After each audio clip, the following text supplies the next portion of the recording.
due to the gas shortage. President to address the nation today. Masons losing jobs as cement prices go up.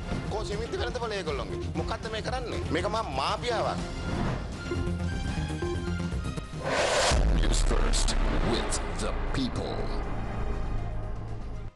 In your top story this afternoon, according to the central bank, the selling rate of the US dollar stood at 274 today. The crude oil prices in the world market saw a decline today as well. We are now being joined by News First's Azra Hassan for the latest.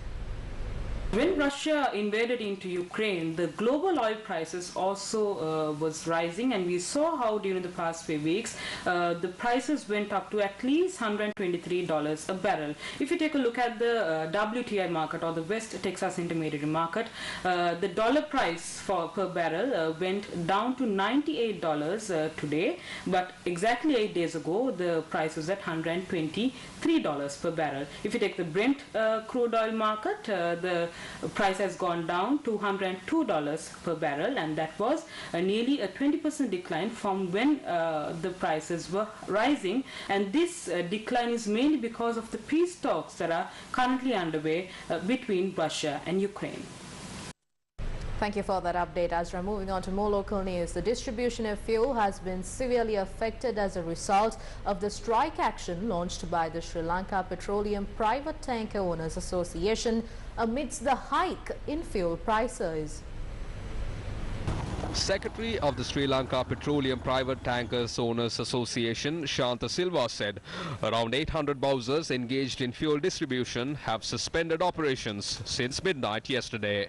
The strike action is being carried out citing the failure of the authorities to increase the transport allowances for fuel distribution in line with the hike in fuel prices. Bowsers were also seen parked at the Ceylon Petroleum Corporation in Kolonava due to the strike.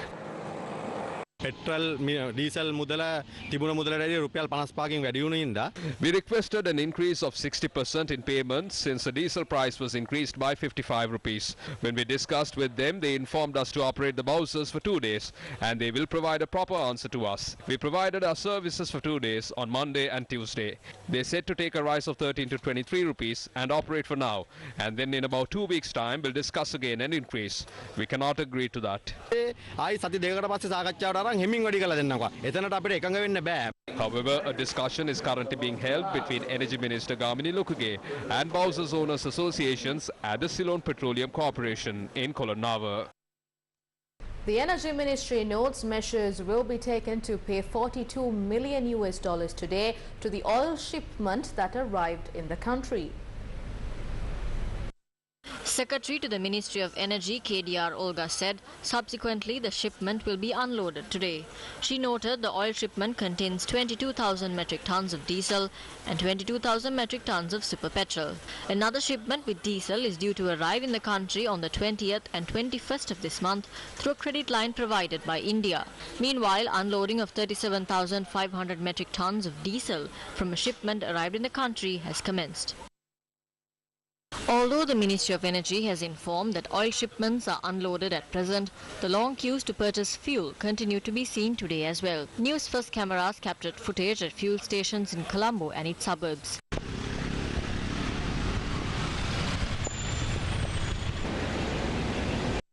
The fuel stations located in Union Place were closed down as they have run out of fuel this morning. After several days, a diesel stock was received by the filling station in Baddegama, resulting in many people staying in queues to purchase.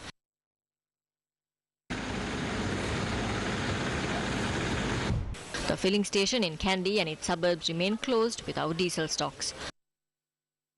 Long queues were observed at filling stations in Horana since midnight. These visuals were captured at filling stations in Kalutara. Many filling stations in Anuradhapura did not have fuel stocks, while long queues were observed at filling stations that issued fuel.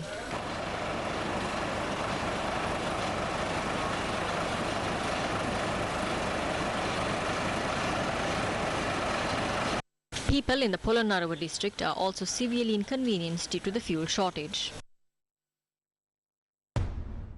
The Ceylon Electricity Board says the supply of electricity will be disrupted for close to 5 hours today as well, with the approval of the Public Utilities Commission of Sri Lanka.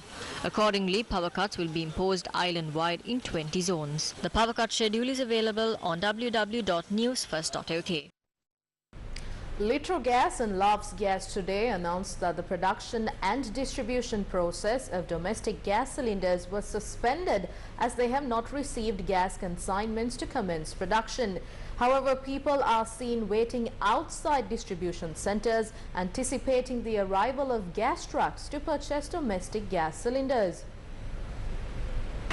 People patiently waited outside a Litrogas distribution centre opposite the bus stand in Homagama since earlier this morning. Since the stock of gas cylinders were not received by noon, the people marched towards the Colombo-Avisavella main road with their empty cylinders and engaged in a protest, resulting in heavy traffic in the area.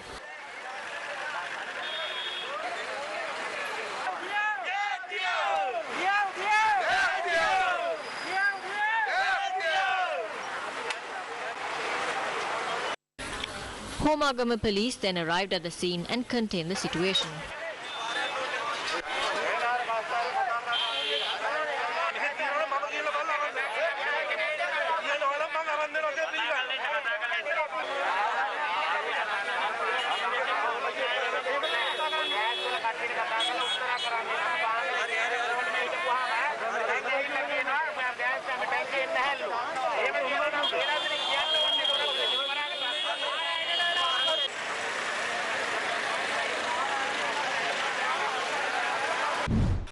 This long queue opposite the Litrogas distribution centre in Badulla was seen for many days.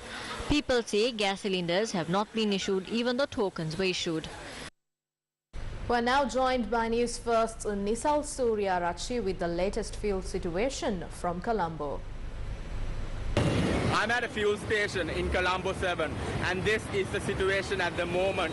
As you can see behind me, there's a massive queue to pump petrol and diesel at the moment. So people are waiting in queues for hours and hours all day long, right throughout the day. The fuel stations have not been having steady supply of fuel the last couple of weeks as well. So this is the situation in the country. I'm Nisal Suryarachi reporting for News First from Colombo 7. Thank you, Nisal. Moving on to more local news. Minister of Finance Basil Rajapaksa, who is on an official visit to India on the invitation of the Indian government, met with the Prime Minister Narendra Modi today. He has met with India's Foreign Secretary Shri Harshvardhan Shringla in New Delhi as well. Finance Secretary S.R. Artigala, Sri Lanka's High Commissioner to India Milinda Moragoda, and India's High Commissioner to Sri Lanka Gopal Bagle also accompanied the Finance Minister at the meeting. During the visit, Finance Minister Basil Rajapaksa is also scheduled to meet with the India's Ministry of External Affairs, Dr. S.J. Shankar, and the Deputy National Security Advisor of India, Sri Vikram Misri, among others, for high-level talks.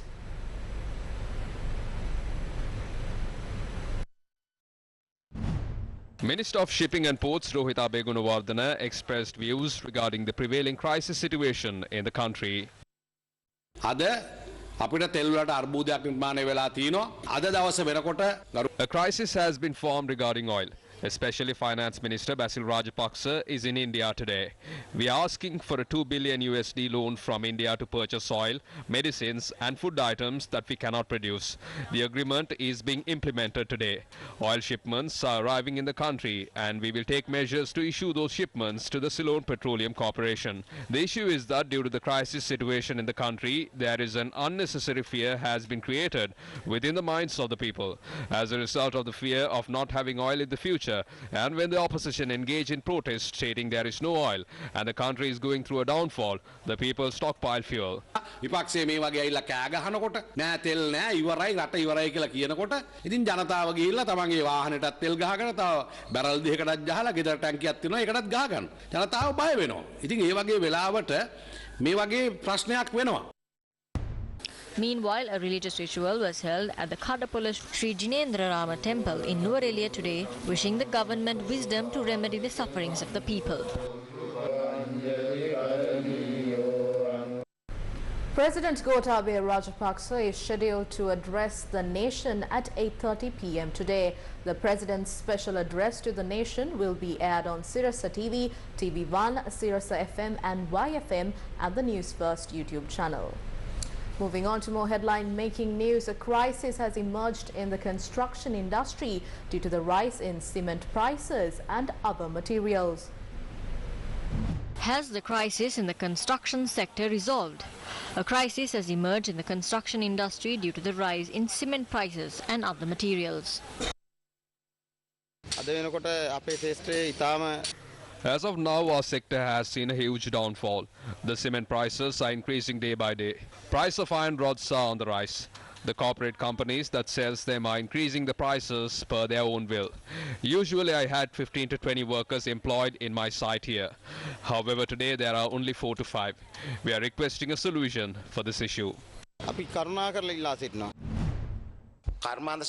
They established a factory in Hambantota.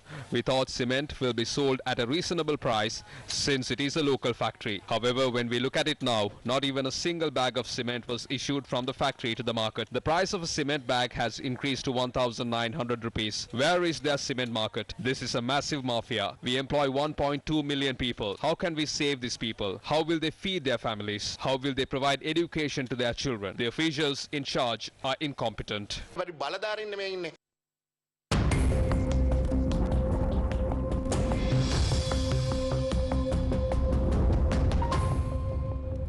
In your weather update, cloudy skies can be expected in the central, southern, western, Sabaragamuwa and Uva provinces. A few showers will occur in the Uva province. Showers or thunder showers will occur at a few places in Sabaragamuwa and southern provinces and in the Kalutara district after 4 p.m. Mainly fair weather will prevail elsewhere over the island.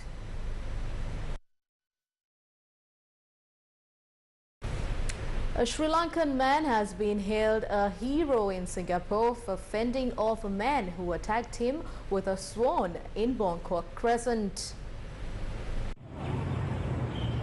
Kumarapeli Arachige Amila Chintana, 35, had just finished grocery shopping and was waiting at the traffic light along the Bangkok Crescent when a man with a sword attacked him. Despite his injuries on his left shoulder, elbow and knees, Amila Chintana helped subdue the armed man alongside other passers-by until the police arrived. Chintana, who owns a delivery service company in Singapore, said, quote, "He just ran towards me and slashed me 3 times," end quote. Chintana said he sustained 3 injuries, a cut longer than 10 centimeters on his left shoulder, as well as superficial wounds on his left hand and on the area below his neck.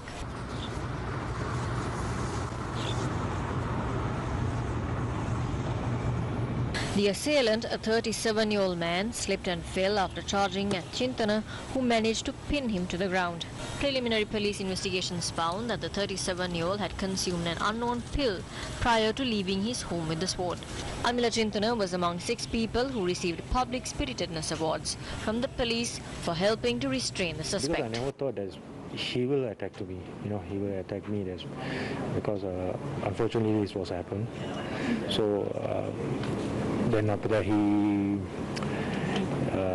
attacked me 3 times, and the floors is very slippery, and we fall down together, and I managed to grip him harder, and we struggled together on the road. I mean the floor. So I managed to hold his leg, first his body and the legs also, because I feel like this guy is just taking something like, so it's very like some people can control, but this guy uncontrolled person, so I because his legs moving very fast, so I hold his legs like rugby tackles, So then in the same time, there's few gentlemen come and hold him also.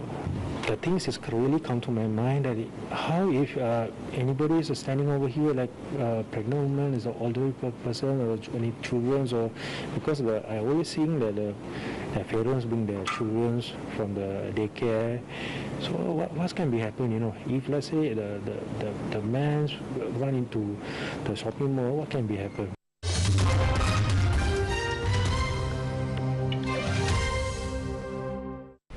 In news overseas, Ukrainian President Volodymyr Zelensky announced yesterday that he will make an address to the U.S. Congress today and thanked Washington for the mammoth aid package it has just signed into law. An address by me to the Congress of the United States of America is planned today, an important event. But today I want to express my gratitude to President Joe Biden and to all the friends of Ukraine in the United States for the new support package for our nation to the tune of $13.6 billion. Meanwhile, the Prime Ministers of Poland, Czech Republic and Slovenia arrived by train to Kyiv and met with President Volodymyr Zelensky yesterday. The three leaders went ahead with the trip despite worries within the European Union about security risks for travelling within a war zone. Anton Gerashenko, an advisor to Ukraine's Interior Ministry, says Russian warships fired missiles and artillery at the Ukrainian sea coast near Tuzla to the south of Odessa at about midnight. He said on Facebook, quote, "They fired a huge amount of ammunition from a great distance," end quote.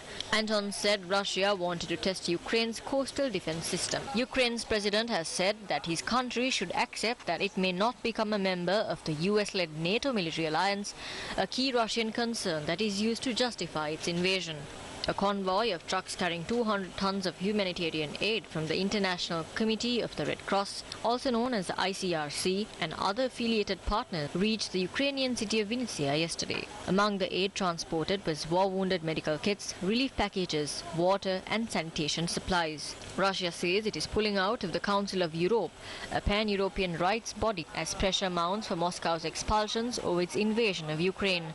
The decision ends Russia's quarter-century membership of the COE and also opens the way for Moscow to reimpose the death penalty if authorities decide to do so. Russia's foreign ministry has said that it has launched the procedure to exit the Council of Europe and that it has, quote-unquote, no regret about leaving. Drifting your attention to some news we've just received, Sri Lanka Petroleum Private Tankers Owners Association called off their strike following discussions with the Energy Minister Kamini Lokuke. And with that, we wrap this edition of Lunchtime News here on News First. Thank you for joining us. You can always log on to our website, that is www.newsfirst.lk, for all these stories and much more. For the News First team, where the people come first, I'm Naveksha Gunasekara signing off. Do take care.